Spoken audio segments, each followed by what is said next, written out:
नमस्कार विद्यार्थियों, goods and service tax GST सेवा एवं वस्तु कर की इस कक्षा में आपका स्वागत है। पिछले वीडियो में हमने लेवी एंड कलेक्शन से संबंधित धारा 7 से धारा 11 तक के विभिन्न प्रावधानों को समझा था, उनके नियमों को जाना था।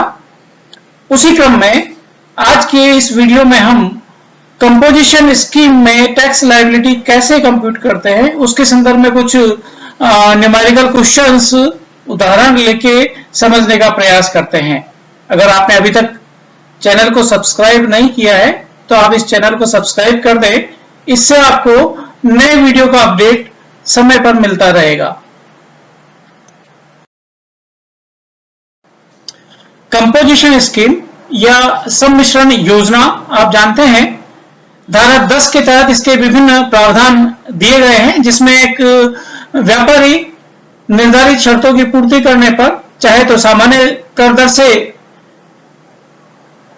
जीएसटी चुका सकता है या फिर कंपोजिशन स्कीम या सम्मिश्रण योजना के तहत विकल्प को चुनकर इसके तहत क्वार्टरली जीएसटी चुका सकता है।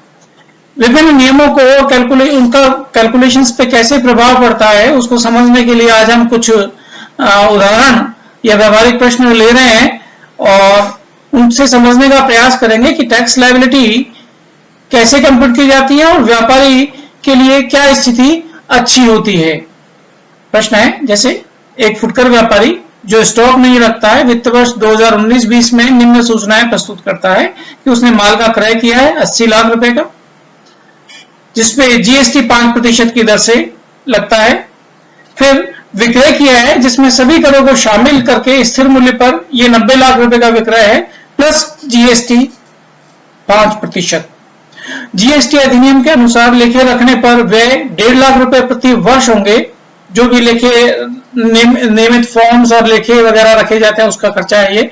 जबकि कंपोजिशन स्कीम में आने पर यह व्यय घटकर 80,000 रुपए रह जाएंगे वास्तव में, क्योंकि इसके संदर्भ में कम आवश्यकता होगी प्रपत्रों को रखने की। दोनों ही विकल्पों में अन्य व्यय 1 लाख रुपए प्रति वर्ष होंगे। कंपोजिशन स्कीम में कर की दर 1% हो तो इस व्यापारी को कंपोजिशन स्कीम का विकल्प चुनना चाहिए या नहीं चुनना चाहिए, यह अपने को बताना है। तो कॉस्ट ऑफ गुड्स सोल्ड को देखें प्रश्न में, तो माल का क्रय दे रखा है अपने को 80 लाख रुपया। जब नॉर्मल जीएसटी के रेट से उसको कर देना है तो ऐसी स्थिति में उसकी कॉस्ट ऑफ गुड्स सोल्ड कमी होगी 80 लाख रुपया, और कंपोजिशन स्कीम में ये 5% कर बढ़ जाएगा तो total value cost of goods sold की हो जाएगी 84 लाख। जो दोनों खर्चे दे रखे हैं वो हम जोड़ दें, मेंटेनिंग रिकॉर्ड्स 1.5 लाख और 80,000 क्रमशः, और दोनों ही विकल्पों में नॉर्मल एक्सपेंसेस है 1 लाख रुपया। ऐसा करने पर टोटल कॉस्ट जिसे ए से डिनोट किया गया है इस स्लाइड में, तो योग है नॉर्मल जीएसटी स्कीम अगर वो ऑप्ट करता है तो टोटल कॉस्ट उसकी होती है 82,50,000 रुपया। और अगर वो कंपोजिशन स्कीम बी में जो वर्णित है नीचे कॉलम में आप देखें तो टोटल कॉस्ट उसकी बनेगी 85,80,000 रुपए, यानी कि total cost is more in case of composition scheme because cost of goods sold will be more because it includes the GST. Sales प्रश्न में दे रखी है दूसरे पॉइंट में, सभी करों को शामिल करते हुए ये जो है 90 लाख रुपया नॉर्मल स्कीम में, और जो दूसरी स्कीम है उसमें भी कंपोजिशन स्कीम है उसमें भी 90 लाख रुपया। इसमें जो टैक्स शामिल है उस टैक्स को हम माइनस करें नॉर्मल स्कीम में तो 5% चूंकि कर की दर दे रखी है और इसमें शामिल है, शामिल होने पर 5/100 की जगह पे 5/105 करेंगे क्योंकि 90 लाख रुपए में वो शामिल है, कर सहित है तो नीचे 105 हो जाएगा, और इस प्रकार से ये राशि जो टैक्स की है वो आ जाएगी 4,28,571 रुपया। जबकि कंपोजिशन स्कीम अगर वो अपनाता है तो उस 90 लाख का सीधा 1% हम कैलकुलेट करेंगे तो वो आएगा 90,000 रुपया।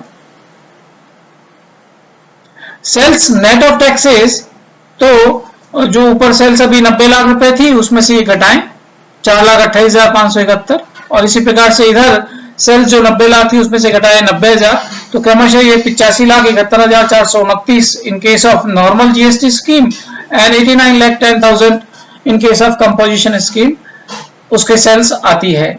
तो प्रॉफिट कितना होगा डीलर को? तो नेट सेल्स है बिना टैक्स के, उसमें से यानी कि इस बी में से ऊपर जो हमने टोटल कॉस्ट ए कंप्यूट किया है वो सब्ट्रैक्ट कर दें, यानी कि 85,71,429 में से 82,50,000 को माइनस कर दे तो 3,21,429, और इसी प्रकार से 89,10,000 में से 85,80,000 को माइनस कर दें तो 3,30,000 3,30,000। तो आप देख रहे हैं प्रॉफिट डीलर को कितना हो रहा है, नॉर्मल जीएसटी स्कीम में हो रहा है 3,21,429, जबकि ये बढ़कर हो जाता है 3,30,000 इन case of composition scheme opted by him. तो प्रॉफिट चूंकि ज्यादा है इसलिए इस व्यापारी को कंपोजिशन स्कीम को ऑप्ट करना चाहिए। कंपोजिशन स्कीम या सम्मिश्रण योजना को समझने के लिए एक और एग्जांपल लेते हैं।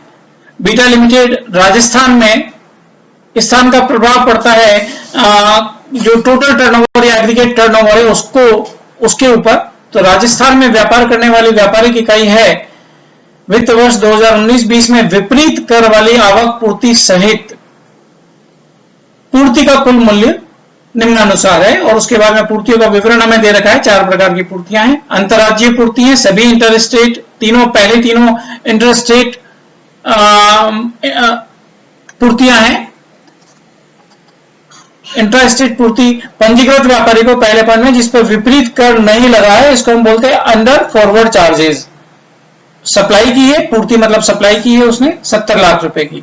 फिर दूसरा है अंतर्राज्यीय पूर्ति, इंट्रास्टेट सप्लाईज जिन पर शून्य कर दर है, 0 जीएसटी रेट और GST at nil rate 50 lakh रुपए की।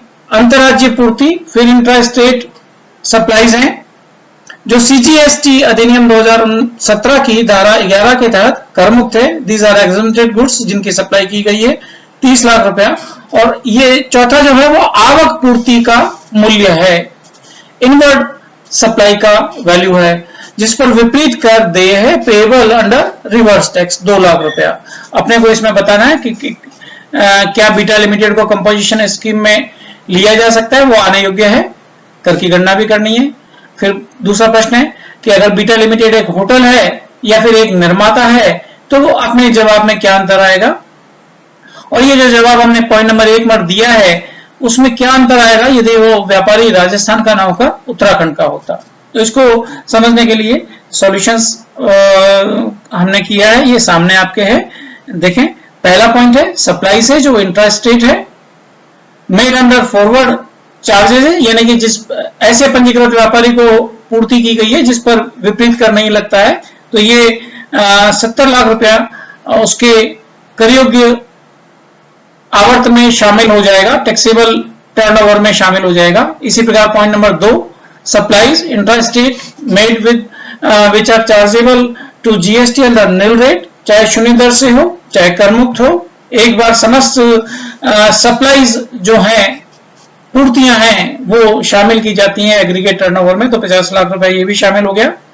इसी प्रकार supplies intrastate made which are wholly exempted under section 11 of GST act 2017, चाहे अभी बोला मैंने कर योग्य हो या कर मुक्त हो, सभी प्रकार का विक्रय उसके उसमें शामिल हो जाता है। 30 लाख रुपए इसमें शामिल है। Value of inward supply on which tax payable under reverse charge mechanism RCM reverse charge mechanism specified excluded, तो ये इनवर्ड सप्लाई है तो जो शामिल नहीं की जाती है किसी भी स्थिति में।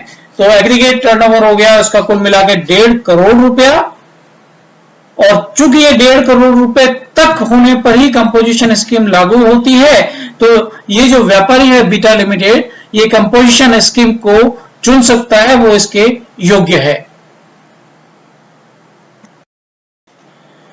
प्रश्न के दूसरे भाग में, पहले भाग में हमें उसको पहले प्रश्न के एक और जवाब उसमें हमें देना है कि हमें कर का दायित्व भी उसका निकालना है कि कितना टैक्स पेएबल है। तो जो कुल मिला के 3 प्रकार की पूर्तियां हैं चौथी तो शामिल ही नहीं हुई है, और पहली तीन जो पूर्तियां हैं उनमें से पहली पूर्ति जो है वो हर स्थिति में टैक्सेबल है, और इसके ऊपर कुल मिला के 1% कर लगाया जाता है। एक व्यापारी है इसलिए इसके ऊपर 1% कर लगाया जाएगा, और आधा उसका SGST स्टेट जीएसटी और आधा CGST यानी कि सेंट्रल जीएसटी हो जाएगा। तो 70 लाख का आधा % और फिर वापस 70 लाख का आधा %, दोनों मिला के 35 और 35,000 रुपए कुल मिला के उसके व्यापारी के द्वारा जीएसटी पेबल है by him. GST payable is ₹70,000, 70,000 रुपया। दूसरा प्रश्न ये था कि अगर वो व्यापारी ना होकर एक होटल व्यवसायी होता, एक होटल होता, और या फिर वो एक मैन्युफैक्चरर होता, तो उपरोक्त जो हमने गणना की है 70,000 रुपए की कर की, उसमें क्या फर्क पड़ता। तो नीचे इसका सॉल्यूशन आपके सामने है। अगर होटल है तो ऐसी स्थिति में उसको 5% की दर से कर देना पड़ेगा, और अगर वो मैन्युफैक्चरर है तो उसको 1% की दर से कर देना पड़ेगा। पहला फर्क तो है ये करों की दरों में। दूसरा फर्क है कि जो उसका टोटल एग्रीगेट टर्नओवर था वो था 1,50,000 रुपया। एक व्यापारी, पहला पॉइंट जो था, एक व्यापारी की स्थिति में तो क्या होता है कि जो टैक्सेबल है, जो चार्जेबल है इस जीएसटी एक्ट में, उसी के ऊपर कर देना पड़ता है व्यापारी को। तो आपने देखा केवल 70 लाख के ऊपर कर लगा। लेकिन अगर वो होटल है और या फिर वो एक निर्माता है, मैन्युफैक्चरर है, तो उसको कर योग्य या कर मुक्त सभी प्रकार के टर्नओवर या आवर्त के ऊपर कर देना पड़ेगा। तो दरों में फर्क आया, और फिर जो एग्जेम्प्टेड है उनके ऊपर भी उसको कर देना पड़ेगा। ये दूसरा फर्क है। तो 2.5% की गणना करें हम 1.5 करोड़ के ऊपर तो SGST हो जाएगा, और 2.5% की दर से ही अगर हम गणना करें 1.5 करोड़ के ऊपर तो ये CGST हो जाएगा। इन केस ऑफ होटल तो 3,75,000 और 3,75,000 मिलाकर 7.5 लाख रुपया जीएसटी पेबल है अगर वो होटल है तो। और अगर वही मैन्युफैक्चरर है तो टैक्स तो उसको सारे एग्रीगेट टर्नओवर के ऊपर टोटल अमाउंट यानी कि 1.5 करोड़ के ऊपर ही देना पड़ेगा। कर की दर 1% होगी, जिसमें से आधा SGST और आधा CGST। तो आधा % दोनों हम कैलकुलेट करें तो ये रेस्पेक्टिवली 75,000 एंड 75,000 मिला के 1,50,000 रुपया total tax payable by him if he is a manufacturer. तो ये फर्क आपने देखा सामान्य व्यापारी होने पर, होटल व्यवसायी होने पर या मैन्युफैक्चरर होने पर कर की दरों और एग्रीगेट टर्नओवर किसको लिया जाना चाहिए, ये इसमें स्पष्ट हो रहा है। इसी प्रकार तीसरा पॉइंट है, क्योंकि ये हमारा जो व्यापारी है ये तो राजस्थान का व्यापारी है। तीसरे प्रश्न में पूछा है कि जम्मू कश्मीर या उत्तराखंड राज्यों के व्यापारी के लिए क्या स्थिति होगी अगर वो वहां का व्यापारी हो, ना कि राजस्थान का हो। तो फिर ऐसे राज्यों के लिए कंपोजिशन स्कीम का विकल्प कुल आवर्त 1 करोड़ रुपए तक होने पर ही उपलब्ध है। यानी कि दूसरी जगहों के लिए 1.5 करोड़ है, लेकिन जम्मू कश्मीर और उत्तराखंड के लिए 1 करोड़ है। और इसके जम्मू कश्मीर एवं उत्तराखंड के अलावा जो 9 घोषित राज्य एवं संघ क्षेत्र हैं उनके लिए ये राशि जो है एग्रीगेट टर्नओवर की केवल 75 लाख ही है। तो फिलहाल इस प्रश्न में तो जम्मू कश्मीर उत्तराखंड है, तो 1 करोड़ रुपए कुल आवर्त होना चाहिए, जबकि इस व्यापारी का आवर्त है 1.5 करोड़ रुपया, जो हमने पिछली वाली स्लाइड में कंप्यूट किया हुआ है। तो यहां व्यापारी का कुल आवर्त 1.5 करोड़ रुपया है, अतः व्यापारी को कंपोजिशन स्कीम का लाभ नहीं मिल सकता। वो ऐसी स्थिति में अगर वो जम्मू और कश्मीर उत्तराखंड में स्थापित है तो कंपोजिशन स्कीम ऑप्ट नहीं कर सकता है। आज के इस वीडियो में हम कंपोजिशन स्कीम या सम्मिश्रण योजना को विभिन्न न्यूमेरिकल क्वेश्चंस की सहायता से समझने का प्रयास कर रहे हैं कि रूल्स का एप्लीकेशन किस प्रकार से होता है और कंप्यूटेशंस किस प्रकार से की जाती हैं। तो नियमों को हमने पिछले वीडियो में समझा था। अब हम एक और सवाल लेते हैं, एग्जांपल लेते हैं। 1 अप्रैल 2019 से कंपोजिशन स्कीम में मुंबई के एक रेस्टोरेंट ने शान एंटरप्राइजेस का मासिक आवर्त 6 लाख रुपया है, मतलब 6 लाख रुपया मासिक आवर्त है, और मुंबई में वो रेस्टोरेंट चलाता है, उसकी कंपोजिशन स्कीम स्वीकृत है, उसने कंपोजिशन स्कीम ले रखी है, ऑप्ट की हुई है। जनवरी 2020 में इसने अपनी एक ब्रांच उदयपुर में खोल ली जिसका मासिक आवर्त 5 लाख रुपया है। तो दोनों ही टैक्सेबल हैं, चाहे वो मुंबई में हो चाहे वो उदयपुर में हो, क्योंकि व्यक्ति एक ही है, उसका पैन नंबर भी एक ही होगा। दिसंबर 2019 से मार्च 2020 तक उसके कर दायित्व की गणना निम्न स्थितियों में कीजिए। हमें केवल इन महीनों की 4 महीनों की गणना करनी है कर दायित्व की। ए, उसने 1 फरवरी 2020 को अपनी एक वेंडिंग मशीन मुंबई से उदयपुर में हस्तांतरित कर दी। और जो दूसरा पॉइंट है उसका वो है कि उदयपुर ब्रांच ने 16 मार्च 2020 से यानी कि मिड ऑफ द मार्च से सामान्य योजना में 12% कर चुकाना तय किया। यानी कंपोजिशन स्कीम से वो बाहर निकलना चाह रही है उदयपुर ब्रांच और सामान्य योजना से कर चुकानी चाह रही है। तो पहले तो हम सवाल की कुछ विशेष बातों को एक बार समझ लें कि जैसे रेस्टोरेंट हमें दिया हुआ है तो रेस्टोरेंट के ऊपर कर की दर कंपोजिशन में 5% है। दूसरा, यहाँ पे एक प्रधान कार्यालय है वो मुंबई में है और ब्रांच है वो उदयपुर में है। इनका पैन नंबर एक ही होगा। इसका मतलब यह हुआ कि चाहे मुंबई में टर्नओवर दे रखा हो या उदयपुर में टर्नओवर दे रखा हो, चूंकि पैन नंबर एक ही है तो उनके दोनों ही टर्नओवर को हमें जोड़ना पड़ेगा। फिर जीएसटी अधिनियम के हिसाब से मुंबई की जो प्रधान ब्रांच है वो एक अलग व्यक्ति है, अलग टैक्सेबल पर्सन है, और उदयपुर की ब्रांच एक अलग व्यक्ति है। इसलिए जब उसने पॉइंट नंबर 1 में वेंडिंग मशीन मुंबई से उदयपुर को भेजी है, हस्तांतरित की है, तो ये एक करयोग्य पूर्ति कहलाएगी। और जैसे ही अंतरराज्यीय मुंबई से उदयपुर यानी राजस्थान में, तो एक स्टेट से दूसरे स्टेट में उसने जब पूर्ति की है, सप्लाई की है, तो ये अंतरराज्यीय सप्लाई पूर्ति कहलाएगी। और अंतरराज्यीय सप्लाई करते ही उसका जो ऑप्शन था, जो उसने ऑप्ट किया हुआ था कंपोजिशन स्कीम वाला, वो खत्म हो जाएगा। तो 1 फरवरी से उसके बाद में उसको नॉर्मल रेट से कर चुकाना पड़ेगा। फिर दूसरे उसके अलावा देखें, दूसरे पॉइंट में उसने क्या किया, 16 मार्च से सामान्य योजना में एक ब्रांच ने कर चुकाना तय किया। तो ब्रांच ने, चाहे ब्रांच ने ही ये तय किया, लेकिन प्रधान कार्यालय को भी, प्रधान रेस्टोरेंट को भी इस सामान्य दर से ही कर चुकाना पड़ेगा। यानी कि उसके लिए भी कंपोजिशन स्कीम अब लागू नहीं रहेगी। एक बात। दूसरा, कर के दृष्टिकोण से चाहे उसने मिड ऑफ द मंथ किसी भी डेट को उसने योजना बदली हो, लेकिन यह माना जाएगा कि पूरे मार्च महीने के लिए वो सामान्य योजना में आ गया है। लेकिन इस डेट से पहले और इस डेट से बाद में इनकी गणना सेपरेट की जाएगी। यद्यपि दर 12% ही रहेगी, योजना नॉर्मल ही कहलाएगी। तो आइए इसके कैलकुलेशंस हम देखते हैं इस स्लाइड पर भी और बी पॉइंट के लिए अगली स्लाइड पर भी। तो अ पॉइंट है, शान एंटरप्राइजेस द्वारा 1 फरवरी 2020 को अपनी एक वेंडिंग मशीन मुंबई से उदयपुर में हस्तांतरित करने पर यह एक अंतरराज्यीय पूर्ति है। 1 फरवरी 20 से ही कंपोजिशन का लाभ समाप्त हो जाएगा। नीचे आप देख रहे हैं मंथ अपने को जो कहा गया है, दिसंबर, जनवरी, फरवरी और मार्च, इन 4 महीनों का अपने को टैक्स लायबिलिटी कैलकुलेट करना है। मुंबई और उदयपुर, चाहे प्रधान कार्यालय हो चाहे ब्रांच हो, यद्यपि ये व्यक्ति अलग अलग हैं, आयकर के जीएसटी के दृष्टिकोण से ये व्यक्ति अलग अलग हैं, लेकिन चूंकि इनका पैन नंबर एक ही होता है तो इन दोनों का योग किया जाएगा एग्रीगेट टर्नओवर निकालने के लिए। तो दिसंबर में उसका टर्नओवर है 6 लाख, जनवरी में इन दोनों का योग 11 लाख, फरवरी और मार्च में भी 11 लाख। पॉइंट नंबर 1 में ए में उसने 1 फरवरी को वेंडिंग मशीन ट्रांसफर की है, तो ये अंतरराज्यीय करयोग्य पूर्ति है। ऐसी स्थिति में कंपोजिशन स्कीम समाप्त हो जाएगी।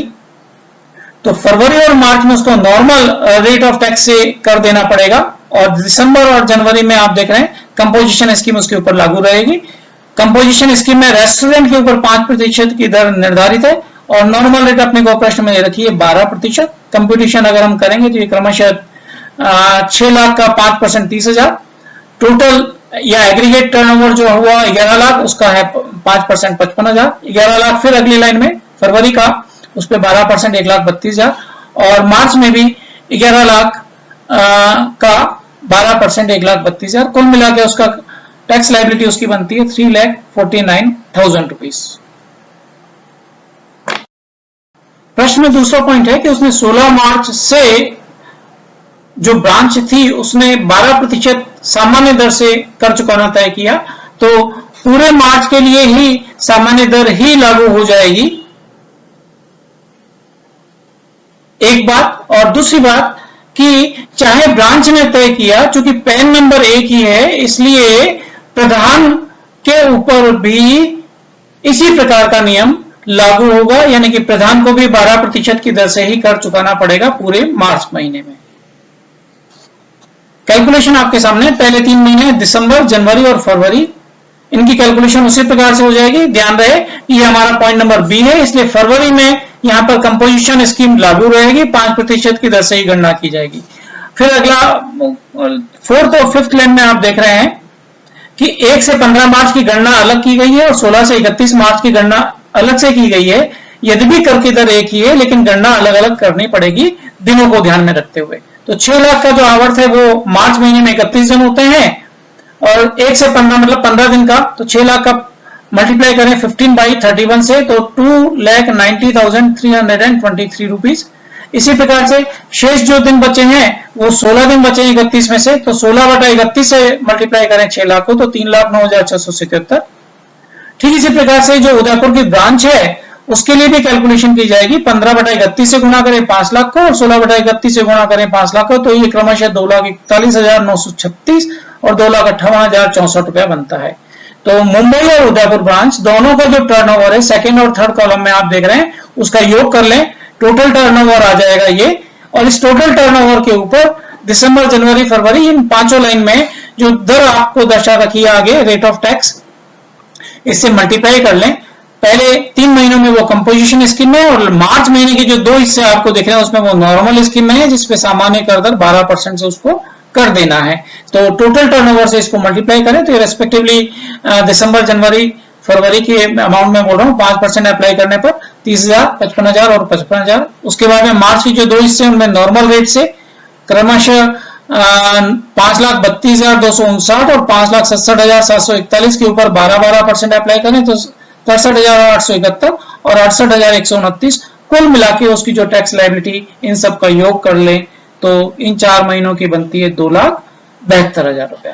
तो इस प्रकार से नियमों को ध्यान में रखते हुए हमें कैलकुलेशंस करनी पड़ेगी, कहां पर कब शामिल करें, किस प्रकार से शामिल करें और रेट ऑफ टैक्स कैसी होगी, इसको ध्यान में रखना पड़ेगा। तो विभिन्न प्रावधानों का एप्लीकेशन आज हमने समझने का प्रयास किया 3 एग्जाम्पल्स की सहायता से। तीनों में थोड़ी थोड़ी भिन्नता थी और हमने ये समझने का प्रयास किया कि किस प्रकार से राशियां उसके एग्रीगेट टर्नओवर में शामिल होती हैं, किस प्रकार से कंपोजिशन स्कीम वो ऑप्ट कर सकता है या नहीं, और अगर वो ऑप्ट करता है तो ऐसी स्थिति में उसकी टैक्स लायबिलिटी क्या बनती है।